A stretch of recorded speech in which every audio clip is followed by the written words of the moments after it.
جو بنو امیاد کا جو تختہ پلٹا جاتا ہے وہ 750 عیسوی میں پلٹا جاتا ہے۔ مقصد یہ کہ یہ اسی دور سے ان جو اس وقت شیعوں کے جو امام اس وقت موجود تھے وہ امام جعفر تھے، ٹھیک ہے جی۔ یہ چیز ایک ذہن میں آپ کو رکھنی، آگے چلتے ہیں کہ اس میں آپ کو کیا بتا رہا ہوں کہ بنو امیاد کی بنو ہاشم بنو امیہ اور بنو ہاشم دو قریش کی چھوٹی شاخیں تھیں، مگر حضور اکرم صلی اللہ علیہ وسلم اور آپ کے چچا حضرت علی آپ کے چچا کا اور حضرت علی کا تعلق بنی ہاشم سے تھا۔ مقصد یہ کہ حضور اکرم صلی اللہ علیہ وسلم کا اور آپ کے چچا یعنی حضرت عباس کا اور حضرت علی کا تعلق بنی ہاشم سے تھا۔ میں یہاں پہ چچا عباس لکھنا ذرا مس ہو گیا گا، تو حضور اکرم صلی اللہ علیہ وسلم اور آپ کے چچا عباس کا اور حضرت علی کا تعلق بنی ہاشم سے تھا، یہ ذہن میں رکھیے گا۔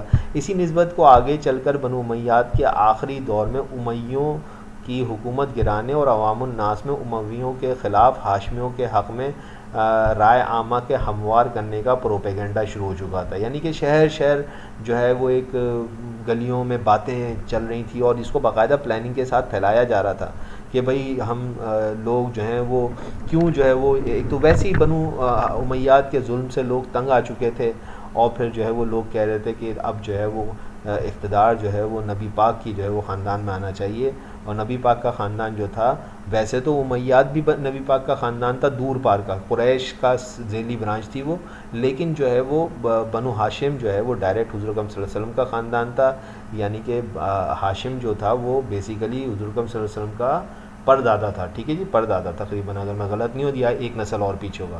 تو ہاشم جو ہے وہ ہاشم سے عبد المطلب سے عبداللہ، اور عبداللہ کے بیٹے محمد، اور محمد کی بیٹی فاطمہ، اور فاطمہ کے بیٹے حسن اور حسین، اور یوں جو ہے وہ آگے جو شیعوں کے امام ہیں وہ سارے کے سارے وہ انہی کی جو ہے وہ اولادوں میں سے، ٹھیک ہے جی۔ اور انہی اولادوں میں سے پانچویں میں نے آپ کا امام کا نام بتایا کہ باقر علیہ السلام جنہیں کہتے ہیں اہل شیعہ، اور اسی طریقے سے جو ہیں وہ امام جعفر صادق بہت بڑی شخصیت ہیں، بلکہ اہل تشیع کا جو فرقہ ہے وہ فقہ جعفریہ انہی کے نام پہ رکھا جاتا ہے یا کہا جاتا ہے، بہت بڑا نام ہے، بہت بڑی شخصیت ہے جناب۔ یہ ان کا تعلق اس دور سے، میں آپ کو بتا رہا ہوں کہ کس دور کے اندر وہ ایگزسٹ کرتے تھے، ٹھیک ہے جی۔ اس بنو ہاشم میں دو گروہ ایکٹیو تھے۔ اب سنیے گا کہ یار یہ بڑی اہم بات ہے کہ کیسے ایک اتنی بڑی شخصیت موجود رہی امام جعفر صادق علیہ السلام کی صورت میں، لیکن جو ہے وہ بجائے اس کے کہ خلافت امامت ان کے ہاتھ میں آتی، وہاں سے عباسیوں کے پاس کیسے چلی گئی، یہ سوال بڑا اہم ہے۔ تو سنیے گا، اگلے 5 منٹ آپ کی سمجھ میں آ جائے گا کہ کیا ہوا تھا۔ اس بنو ہاشم میں دو گروہ ایکٹیو تھے، ٹھیک ہے جی۔ ایک حضور اکرم صلی اللہ علیہ وسلم کے چچا عباس کی اولادیں یعنی بنو عباس ہاشمی، اور دوسرے شیعان علی یعنی کہ علی کے حامی کی اولادیں۔ یہ دو ایکٹیو گروہ تھے جو کہ آخری دور میں امیاد کے جو ہیں یہ لوگ محنت کر رہے تھے کہ بھئی کسی طریقے سے امیاد کا سلسلہ ختم ہو اور جو ہے وہ آگے بڑھے۔ تو اس میں عباسی تھے، اور عباسی بھی بیسیکلی شیعان علی کے پیچھے ہی کھڑے ہوئے تھے۔ عباسی بیسیکلی اس وقت یہ سوچ بھی نہیں رہے تھے کہ ان کی خلافت بن جائے گی۔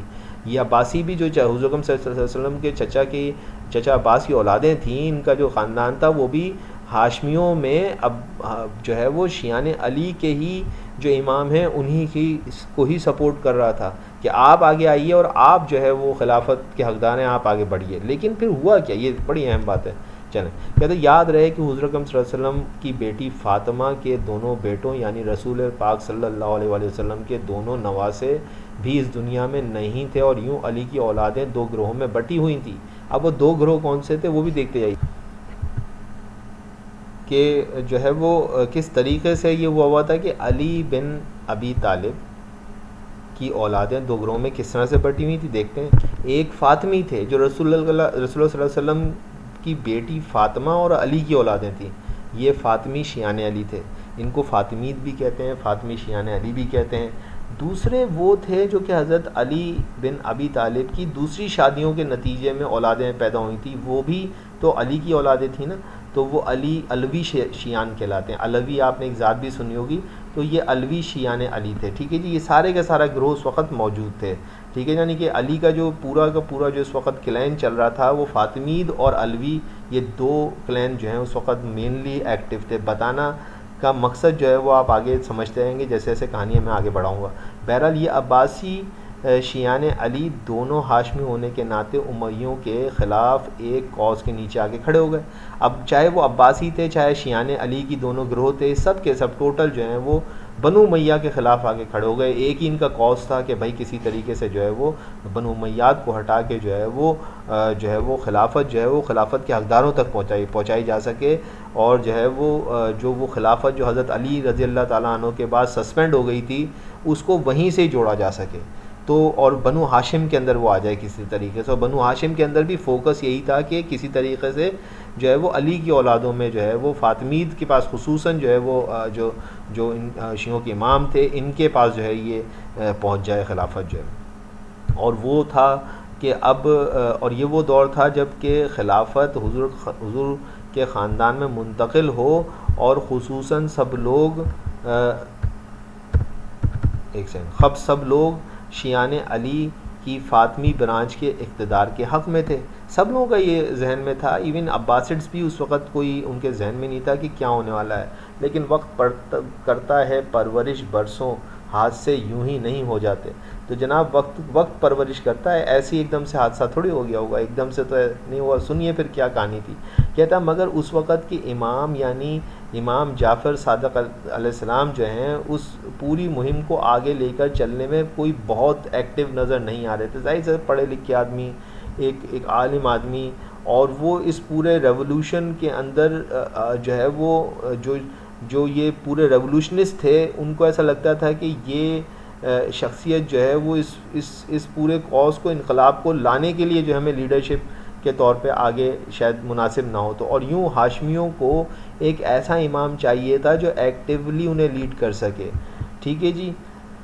تو یوں انہوں نے لیڈرشپ شیعان علی کی علوی برانچ میں موجود ایک مؤثر شخصیت یعنی محمد بن حنفیہ میں نظر آئی، جو علی ابن طالب کی اولادوں میں سے تھے۔ بہرحال انہوں نے علی کی اولادوں میں سے ایک شخص کو چن لیا کہ بھئی آپ ہمیں لیڈ کریں، آپ ہمارے لیڈر ہیں، یعنی محمد بن حنفیہ۔ یہ شخصیت تھی، حضرت علی رضی اللہ تعالیٰ عنہ کی ہی اولاد میں سے تھے، ایک دو پشت پیچھے جو ہے وہ حضرت علی کی ہی اولاد میں سے تھے، ٹھیک ہے جی۔ یہ فاطمہ کے بطن سے نہیں تھے بلکہ علی ابن طالب کی دوسری شادی کے نتیجے میں پیدا ہوئی اولادوں میں سے تھے، ٹھیک ہے جی۔ کہتے ہیں یوں یہ لیڈرشپ اس انقلاب کو لے کر آگے بڑھنے لگی جسے ہم بنو عباس کی خلافت کا انقلاب کہتے ہیں۔ نو ڈاؤٹ یہ محمد بن حنفیہ بہت ایکٹیو آدمی تھا، اس نے بڑا محنت کری، لوگوں کو پورے جو ہے وہ عرب کے اندر لوگوں کو گیدر کیا، بنو عباس کو اور بنو ہاشم کو، اور مقصد یہ کہ پرشین جو لوگ تھے، یہ ابو مسلم خراسانی خاص طور پہ جو ہے وہ اس وقت سامنے آتی ہے ایک بڑی شخصیت کے طور پہ۔ خراسان یعنی کہ ایران کا علاقہ خراسان، اس وقت یہ پورا علاقہ خراسان کہلاتا تھا، تو جو ہے وہ یہ سب کے سب ان کو گیدر کرنا، مگر اس وقت کوئی یہ نہیں جانتا تھا، نہ چاہتا تھا کہ خلافت بنو ہاشم کی عباسی شاخ میں جائے گی۔ یہ میرا کہنے کا آپ کو سمجھانے کا مقصد، اس وقت تک ایسا کوئی ذہن نہیں تھا، سب یہی چاہتے تھے خلافت کا منصب رسول اللہ صلی اللہ علیہ وسلم کی اولادوں میں سے کسی کے پاس جائے، اور یہی وہ انقلاب تھا، ٹھیک ہے جی، جو لوگوں کے دلوں میں انقلاب کے لیے محبت اور امیوں کے خلاف بغاوت کے جذبے کو ابھار رہا تھا، ٹھیک ہے جی۔ اب چلیں مزید آگے بڑھتے ہیں، اور زمانہ آگے بڑھتا جا رہا تھا، سال ایک ایک کر کے گزر رہے تھے۔ محمد بن حنفیہ کا بیٹا کے بعد اس کا بیٹا ابو سلیمان عبداللہ اس انقلاب کا امام چن لیا جاتا ہے، ٹھیک ہے جی۔ اب محمد بن حنفیہ کا اختتام ہوتا ہے اس کے ایرا کا، اور جو ہے وہ اس کا بیٹا ابو سلیمان عبداللہ جو ہے وہ اس انقلاب کا امام چن لیا جاتا ہے۔ ابھی بھی یاد رکھیے گا یہ شیعان علی کی ہی اولادیں ہیں، علوی برانچ ہے، علی ابن طالب کی جو دوسری فاطمہ کے علاوہ جو شادی ہیں ان کی اولادیں اس وقت جو ہیں، بہرحال پھر بھی ابھی بھی یہ علوی برانچ کے اندر ہے۔ دیکھیے عباسڈس کے پاس ابھی بھی نہیں آیا، ہاشمی تو ہیں سب سارے کے سارے، دیکھیے گا۔ مگر بنو امیہ کا خلیفہ سلیمان بالآخر اسے زہر دے کر مارنے میں کامیاب ہو جاتا ہے۔ اب سلیمان جو اس وقت کا خلیفہ تھا، سلیمان عبد الملک بن مروان کا یہ بیٹا تھا سلیمان، اس نے جو ہے وہ بالآخر جب اس کا زمانہ آیا تو اس نے جو ہے وہ اس کو پتہ چلا کہ بھائی یہ ایکٹیولی جو ہے پروموٹ ہے، اس نے اس کو پکڑ کے جو ہے اس کو زہر دے کے، بہرحال قصہ مختصر یہ کہ اس کو قتل کرنے میں کامیاب ہو جاتا ہے۔ اب بستر مرگ پر سلیمان موجود ہے اور وہ چاہتا ہے کہ کوئی اور ایسا لیڈر امام مل جائے جو کہ اس انقلاب کو ختم نہ ہونے دے اور اس انقلاب کو آگے لے جائے. لیڈرشپ کی تو ضرورت ہوتی ہے نا سر, تو امامت کو علی کی اولادوں میں سے ہی کوئی سنبھال لے, یہ بھی وہی چاہتے تھے. ٹھیک ہے جی, تو مگر لیڈرشپ اس وقت دستیاب نہ ہوئی. اب یہ ہوا یہ کہ اس وقت جو مرتے سلیمان عبداللہ تھا, اس نے مرتے مرتے چاہا کہ علی کی اولادوں میں سے کسی, لیکن کوئی ایسا نام ہی نہیں سامنے آ سکا.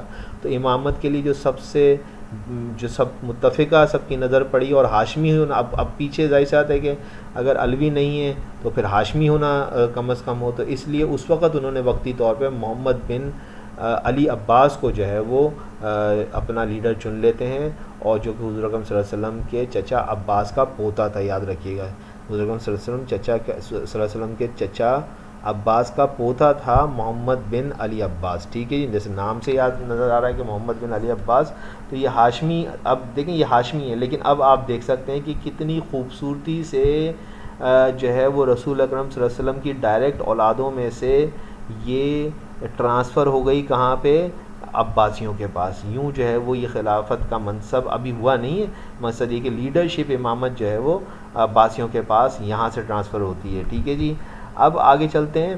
وہ کہتا ہے کہ یوں انقلاب کی امامت یا لیڈرشپ کس خوبصورتی اور اتفاقات اور حالات کے اتار چڑھاؤ سے بڑے غیر محسوس انداز میں محمد صلی اللہ علیہ وسلم کی اولاد یعنی علی اور فاطمہ کی اولاد یعنی فاطمیوں سے علی کی دوسری شادی اور دوسری اولاد علویوں تک پہنچتی ہے, اور پھر وہاں سے ایک اور ہاشمی خاندان تک یعنی کہ شیعان علی میں سے جو ہے وہ جو ہے پہنچ جاتی ہے کہاں پہ, حضور اکرم صلی اللہ علیہ وسلم کی چچا عباس کی اولادوں میں.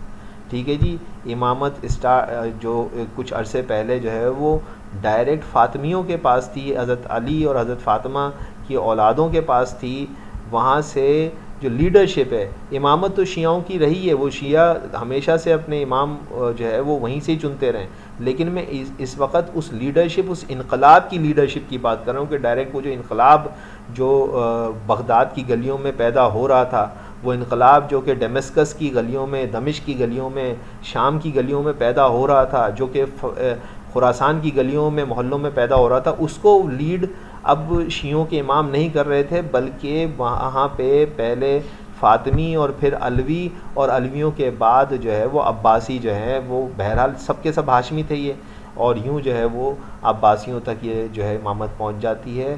اور اب حضور کے چچا عباس کی اولادوں میں سے یہ شخص تھا جس کا نام تھا محمد بن علی بن عباس, اور یوں جو آگے چل کے لیڈرشپ یا امامت محمد بن علی بن عباس کے بیٹے ابراہیم تک پہنچ جاتی ہے. پھر وقت گزرتا ہے, اور اس جیسا کہ میں نے آپ کو بتایا پیچھے کہ جو ہے وہ آپ نے دیکھا کہ کس طریقے سے جو ہے وہ ابو سلیمان جو کہ علوی تھا, لیڈر تھا اس پورے انقلاب کا, اس کو سلیمان جو ہے وہ زہر دیتا ہے, ابو سلیمان عبداللہ کو زہر دے دیتا ہے, اور ابو سلیمان عبداللہ جو ہے وہ بستر مرگ کے اوپر جو ہے محمد بن علی عباس کو جو ہے وہ لیڈر چن لیتا ہے اس انقلاب کا, اور یوں جو ہے یہ ہاشمیوں میں رہتی ہے لیکن عباسیوں میں جو ہے وہ پہنچ جاتی ہے. ٹھیک ہے جی, اب محمد بن علی عباس بھی جو ہے وہ آگے چلتا ہے, اور اس کے بھی زندگی کا اختتام ہوتا ہے, تو اس کے بیٹے ابراہیم کے پاس اب امامت پہنچ جاتی ہے, اور اب جو ہے وہ لیڈرشپ اس انقلاب کی ابراہیم کر رہا ہے. یہ بھی بہت ایکٹیو آدمی تھا, اس نے بہت محنت کری اس سب کو گیدر کرنے کی, اور جو ہے مستقل جو ہے وہ پرابلم یہ کریٹ کرتا رہا امیہ ڈائنیسٹی کے لیے. اور جو ہے بہرحال آگے بات ہوتی ہے, کہتا ہے بہرحال بنو امیہ کے خلاف بغاوتیں پیدا ہو رہی تھیں, اور مگر اموی خاندان اپنی حکومت برقرار رکھے تھا, مگر ایران اور خراسان میں انقلاب کی اس تحریک نے اور زور پکڑ لیا, اور لوگوں نے یہ دعویٰ کرنا شروع کر دیا کہ خلافت بنو ہاشم کے پاس ہونی چاہیے, اور اس وقت ان کا امام ابراہیم تھا. اموی حکمران مروان II نے ابراہیم کو جیل بھیج دیا جہاں اس کو مروا دیا گیا. اب جب یہ زیادہ زور پکڑا, لیڈرشپ جو ہے امام ابراہیم کی پاپولر ہوئی, تو اموی حکمران جو مروان II تھا, مروان دویم تھا, اس کو جو ہے اس پتہ چلا, اور اس نے ابراہیم کو پکڑوا لیا اور پکڑوا کے جیل بھجوا دیا, اور وہاں اس کو مروا دیا تاکہ جو ہے وہ مخالفت ختم ہو جائے. بہرحال ابراہیم کسی طرح سے مرنے سے پہلے یا مرتے وقت اپنے بھائی کو امامت سونپ گیا. ٹھیک ہے جی, اب وہ ابراہیم نے جب اپنے بھائی کو امامت سونپی تو اس شخص کا نام کیا تھا؟ اس کا شخص کا نام تھا ابو الاصفہ. ابو الاصفہ، یہ ابو الاصفہ اس کا نام نہیں تھا، اس کا لقب تھا. دنیا جو ہے وہ بہرحال اس شخص کو جو ہے وہ کسی اور نام سے جانتی ہے، میں آگے بتاتا ہوں. ابو الاصفہ کا پورا نام تھا ابو العباس عبداللہ. ابو العباس عبداللہ کے پاس جو ہے یہ ابراہیم سے جو ہے وہ امام ابراہیم، یہ دیکھیے امام ابراہیم سے کس کے پاس جاری ہے؟ ابو الصفا کے پاس. اور ابو الصفا کا اصل نام کیا ہے؟ ابو العباس عبداللہ. ٹھیک ہے جی. اب یہ عباسی ریولوشن کو لے کے آخری مرحلے میں چلتا ہے. نو ڈاؤٹ یہ بھی خطرناک قسم کا لیڈر ہوتا ہے، اس میں کوئی شک نہیں ہے. لیڈرشپ تو ایسی نہیں چنی ہوگی نا، لوگوں نے لیڈر چنا ہوگا تو کوئی دمدار بات تو ہوگی نا اس کے اندر، تو ایسا تو نہیں ہو سکتا. بہرحال عباسی ریولوشن کو بنو امیہ کے آخری حکمران مروان II تک پہنچتی ہے یہ عباسی ریولوشن، اور شیعان علی، ابو مسلم خراسانی اور جو ہے خود ابو الصفا کا گروہ، یہ تینوں مل کے، شیعان علی بھی اس میں شامل ہیں، ابو مسلم اور خراسانی بھی، یہ برما کٹس والے تھے. یہ سارے کے سارے ایرانی جو ہیں، ایرانی شیعان علی، خود یہ عربی تھے. شیعان علی ظاہر سی بات ہے یہ عرب تھے، اور جو انہی شیعان علی یعنی کہ علی کے ہی حامی جو ایران میں تھے وہ مسلم ابو مسلم خراسانی کے گروہ کے اندر ان کے ساتھ تھے. اور تیسرا ابو الصفا کا گروہ یعنی کہ عباسڈس جو تھے وہ اس کے ساتھ تھے. تینوں مل کے بیٹل آف ذاب کے اندر جو ہے وہ مروان II کو شکست دینے میں کامیاب ہو جاتے ہیں. مروان II کو شکست دینے میں کامیاب ہو جاتے ہیں، یعنی مروان دویم کو. یہ آخری حکمران تھا بنو امیاد کا. مروان II بہرحال وہاں سے فرار ہو جاتا ہے، مگر ابو الصفا اس کو ڈھونڈتا ہے، ڈھونڈ کے مار دیتا ہے. نہ صرف اسے ہی نہیں مرواتا بلکہ اس روز اور آنے والے دنوں میں ہر اموی کو، کوئی بھی بنو امیاد کا شخص مل جاتا اس کو قتل کر دیا جاتا تھا. ٹھیک ہے جی، یہ ہو گیا. اب دیکھ لیتے ہیں. اور یوں ابو صفا پورے اموی خاندان کو مارنے میں کامیاب ہو جاتا ہے. بس ایک شہزادہ عبد الرحمن فرار ہونے میں کامیاب ہو جاتا ہے، اور پھر یہ جا کے اس کی الگ کہانی ہے کہ کس طرح یہ اسپین میں اپنی خلافت بناتا ہے. بہرحال یہ ایک شخص جو ہے وہ بچ جاتا ہے، بھاگ جاتے ہیں یہاں سے. بہرحال اس وقت ہم جو ہے وہ ڈیمسکس کے اندر ہی رہتے ہیں، ہم عراق کے اندر ہی رہتے ہیں. ہم یہیں پہ دیکھتے ہیں کہ سرزمین حجاز پہ کیا ہو رہا ہے. اب کہتے ہیں کہ انقلاب والے روز، جس دن یہ انقلاب برپا ہوا، جس دن یہ بیٹل آف ذاب ہوئی، اور بیٹل آف ذاب کے بعد جس روز جو یہ لاکھوں آدمیوں کا جنگ ہوئی، اس میں ہزاروں آدمی جو مرے، کہتے ہیں کہ انقلاب والے روز ابو الاصفا نے بنو امیاد کے افراد کی کھوپڑیوں کو گردنوں سے اتروا کے ان کو ایک جگہ جمع کر کے ان کے اوپر انہی کے جسم کی کھال اتروا کے بچھوائی، اور بچھوانے کے بعد اس پر بیٹھ کر دن کا کھانا لنچ اس نے اسی پہ کیا. ٹھیک ہے جی. خیر یہ کتنا سچ ہے، یہ کتنا جھوٹ ہے، یہ تو ایک الگ بحث ہے، مگر یاد رکھیے گا اس کا نام دراصل ابو الاصفا نہیں تھا، اس کا نام تو جو ہے وہ عبداللہ تھا.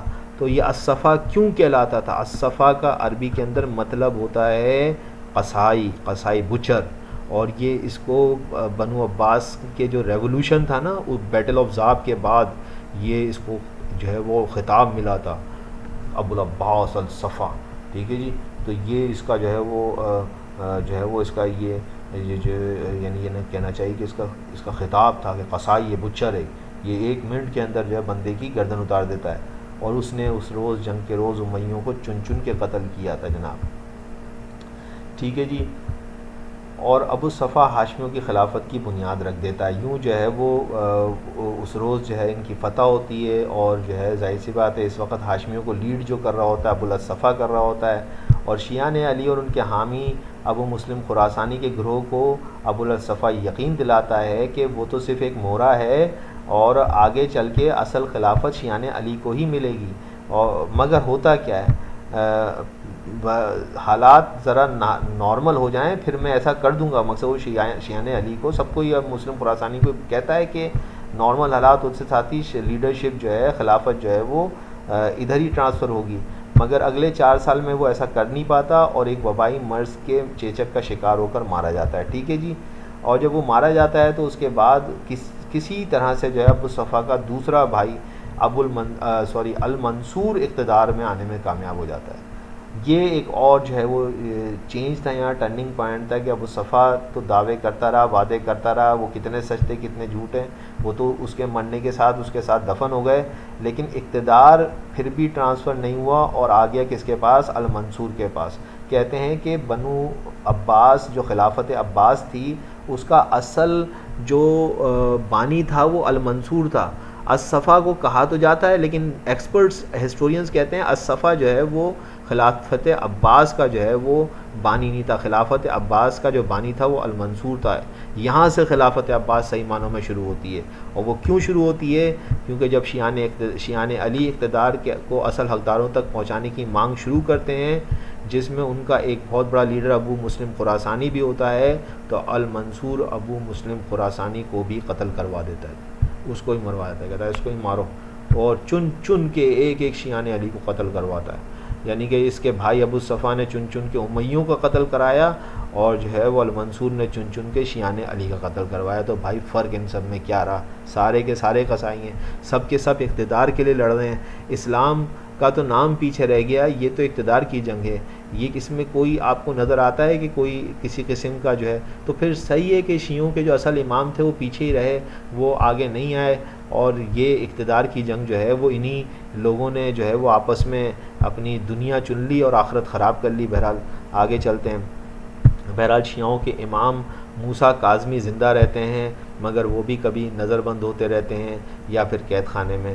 اور اس کے بعد شیعوں کے جو دوسرے نیکسٹ امام تھے، جیسے اگلی اس کا ٹینور کی بات ہے، تو نیکسٹ جو شیعوں کے امام تھے، امام موسیٰ کاظمی بہت بڑے عالم تھے بھائی، بہت ہی ان کا کاظمی ان کا جو ہے وہ خطاب ہے۔ وہ اس زمانے کے اندر اپوزیشن کو چلاتے ہیں، یعنی کہ اب ظاہر سی بات ہے یہ تو بات طے ہو چکی ہوتی ہے کہ بنو ہاشم کے پاس تو اقتدار آ گیا، لیکن جو ہے وہ شیعان علی کے پاس اقتدار نہیں آ سکا، جو کہ اصل اس پورے انقلاب کی جو جڑ تھی، جو ڈیمانڈ تھی، جو تھیم تھی، وہ تو یہی تھی، وہ پھر بھی نہیں ہو سکی، اور خلافت ایک بار پھر جو ہے وہ سنی لیڈر بنو عباسیوں کے پاس جو ہے وہ چلی جاتی ہے، اور یوں جو ہے وہ شیعان علی کے پاس نہیں آ پاتی۔ بہرحال شیعہ جو ہیں وہ اپوزیشن میں رہتے ہیں، پورے تھرو آؤٹ دور میں جو ہے وہ شیعہ جو ہے وہ اپوزیشن میں رہتے ہیں۔ امام موسیٰ کاظمی خود جو ہیں وہ بہت ٹف ٹائم دیتے ہیں، اس میں کوئی شک نہیں ہے۔ ہارون کے ساتھ ان کا ایک مناظرہ بھی ہوتا ہے آگے چل کے، جو یعنی کہ بنو عباس کا جو سب سے پاورفل جو خلیفہ ہے، اور جس کو دنیا کے اندر ایرون کہتے ہیں، ایرون، اور ہارون اس کا اصل نام ہے، یعنی کہ ہارون الرشید اس کا کہتے ہیں پورا، تو آپ نے نام سنا ہوگا۔ اس کے دور تک امام موسیٰ کاظمی جو ہے وہ زندہ رہتے ہیں، اور پھر بہرحال آگے چلتے ہیں۔ مگر دیکھیے کہ کس طرح سے یہ تین بھائی، یعنی کہ ابراہیم بن محمد بن علی بن عباس، اور اس کے بعد اس کے بھائی یعنی کہ عبداللہ بن محمد بن علی بن عباس یعنی ابو صفا، جو کہ پہلا خلیفہ بنتا ہے اس کا خلافت عباسیہ کا، لیکن بانی نہیں مانا جاتا کیونکہ یہ انقلاب لے کے آیا تھا، اس کے پاس ٹائٹل تو آ گیا پہلے خلیفہ کا، لیکن کہتے ہیں کہ بالآخر المنصور بن محمد بن علی بن عباس، یہ تینوں عباسیٹس ہیں، تینوں ہی جو ہے وہ عباسی کے اولاد ہیں، حضور اکرم صلی اللہ علیہ وسلم کے چچا کی اولاد ہیں، اور جو ہے بالآخر یہ خلافت کو بڑی خوبصورتی سے ہاشمیوں کی دوسری برانچ یعنی بنو عباس کے حوالے کر دیا جاتا ہے، اور یوں جو ہے یہ ریولوشن پورا کا پورا اس سینس میں ضائع ہو جاتا ہے کہ جو ہے وہ جس تھیم کے تحت اس کو بڑھایا گیا وہ پھر بھی حاصل نہیں ہو سکی، وہ آبجیکٹیو اچیو نہیں ہو سکا، اور جو ہے وہ آپ نے دیکھا کہ کس طریقے سے یہ کسی اور جو ہے وہ سمت میں چلی گئی۔ تو اور شیعان علی گورنمنٹ کے بجائے ہمیشہ اپوزیشن میں رہے، پھر آگے چل کے میں آپ کو پہلے ہی بتا چکا ہوں رہے، اور یہ ہے ایک مختصر جائزہ ٹرانسفر کا جو کہ بنو امیہ سے بنو عباس کی خلافت تک ہوتی ہے، یہ میں نے آپ کو بتائی۔ آگے ہم پوری خلافت کو بھی کور کریں گے انشاءاللہ، میں نیکسٹ ویڈیو کے اندر ضرور کروں گا۔ آپ کو یہاں میں نے بتایا کہ کس طریقے سے جو ہے یہ بنو عباس نے جو ہے وہ بنو امیہ کا تختہ جو ہے وہ شیعان علی کی مدد سے جو ہے وہ پلٹا۔ یقیناً یہ بہت جو کچھ پڑھا یہ سلطنت عباسیہ کا صرف ابتدائیہ ہے، یہ پڑھا لکھا ہوا ہے تھوڑا مسپرنٹ ہو گیا ہے، سلطنت عباسیہ کا صرف ابتدائیہ ہے۔ آنے والے دنوں میں اور میں پورا اس کو کور کروں گا انشاءاللہ تعالی۔ آپ کا سننے کا شکریہ سر نوفل، تھینک یو جی، السلام علیکم۔ اگر آپ کو میرا چینل پسند آیا ہو تو لائک ضرور سبسکرائب کر دیجیے گا۔